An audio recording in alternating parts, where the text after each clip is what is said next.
They say Democrats are divided, so why is Hakeem Jeffries standing firm while Republicans fall in line behind extremism? This answer just flipped the narrative. Congresswoman Valerie Foushee is facing a primary challenge from Nita Alam. She's backed by Bernie Sanders. Can you comment on that primary, which is coming up in just a couple weeks in North Carolina? I strongly support the Congresswoman, as is the case with the Congressional Black Caucus and many of her colleagues that have served with Val for the last several years. She's a tremendous member of Congress, very thoughtful, very studious, very serious, and very forceful in advocating on behalf of her constituents and pushing back against Donald Trump's extremism. For us in the House, primaries are a way of life. That's just the reality. You know, the framers decided that the House would be the institution that is closest to the American people, to reflect the hopes, the dreams, the aspirations, the fears, the concerns, the anxieties, the life experiences, and in the words of the framers, the passions of the people. And one of the ways in which they effectuated that dynamic is to give the House a 2-year term.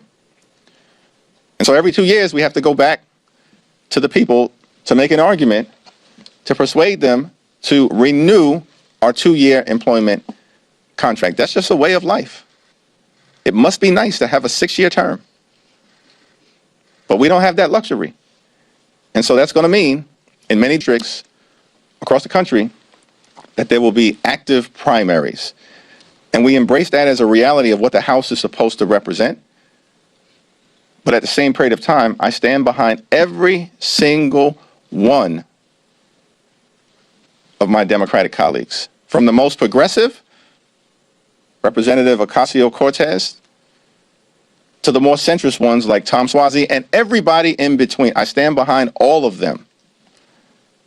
I'm going to do everything I can to make sure that they're all reelected. What Hakeem Jeffries does here is quietly devastating to one of the media's favorite myths.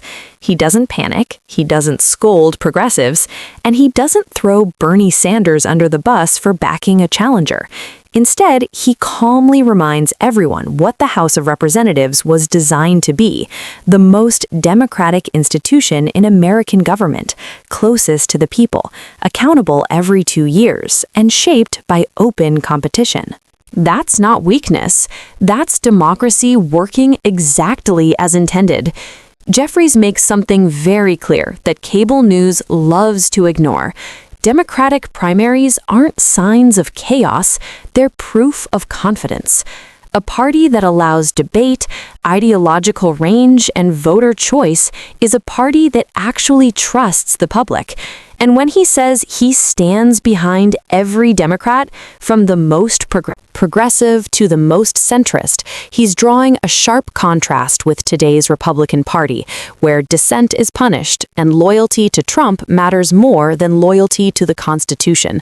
This is how Democrats win. You fight hard in primaries, you let voters decide, and then you unite to govern and to block authoritarianism. While Republicans purge anyone who won't repeat a lie about January 6th, Democrats are showing what real pluralism looks like.